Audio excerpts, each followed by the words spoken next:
Sa Pilipinas, kilala ang Potato Corner bilang isa sa pinaka-successful na food brands. Makikita mo ito sa halos lahat ng malls, terminals at mataong lugar. Pero kamakailan, nasangkot sa kontrobersya ang pangalan ng Potato Corner matapos lumabas ang ilang kwento online mula sa franchise applicants at franchisees. Mga kwentong nagtatanong, ginagamit ba ang ideya ng franchisees para mag-expand ang kumpanya? At pagkatapos iniiwan ba silang luhaan? Ayon sa mga nagbahagi ng karanasan, ito ang umano'y nangyayari. May isang viral na post online.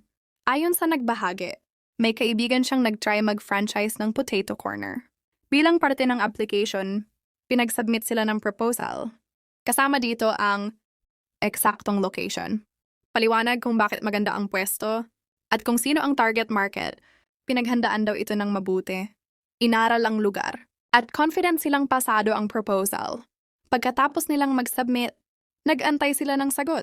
Ilang linggo ang lumipas, naging buwan, pero walang reply mula sa kumpanya. Hanggang sa isang araw, napansin nila na sa eksaktong location na nilagay nila sa proposal, may bagong bukas na Potato Corner branch. Hindi ito franchise. Company-owned store ito. Dito nagsimula ang hinala ng marami. Ayon sa kwento, pakiramdam nila ay ginamit ang kanilang proposal bilang idea o market study, pero sila mismo ay hindi na nabigyan ng pagkakataon. Walang inilabas na ebidensya. Wala ring opisyal na pahayag. Pero dahil dito, maraming netizens ang nagsabing parang sketchy ang business practice. May isa pang kwento na mas mabigat.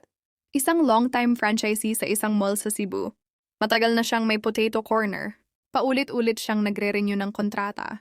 At ayon sa kwento, malakas ang benta ng pwesto niya. Pero nang matapos ang kontrata, hindi na raw siya inofferan ng renewal. At pagkatapos nito, nagtayo ang Potato Corner ng sarili nilang store sa parehong mall. Company-owned. Hindi franchise?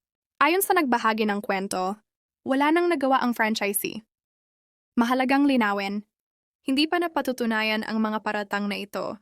Sa legal na aspeto, may expiration ng franchise contracts, hindi automatic ang renewal. May karapatan ng kumpanya na magtayo ng sarili nilang stores. Ibig sabihin, posibleng legal ito sa kontrata. Pero ang tanong ng marami ay hindi lang kung legal, kundi kung makatarungan ba ito para sa maliliit na negosyante.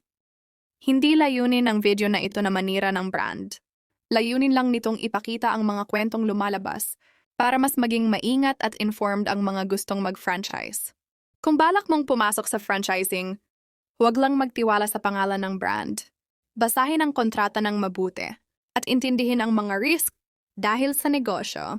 Minsan legal ang nangyayari, pero hindi lahat ng legal ay patas. Kung sa tingin mo ay mahalagang mapanood ito ng iba, i-share mo ang video na ito. Mas mabuti ang may alam kesa maging susunod na kwento.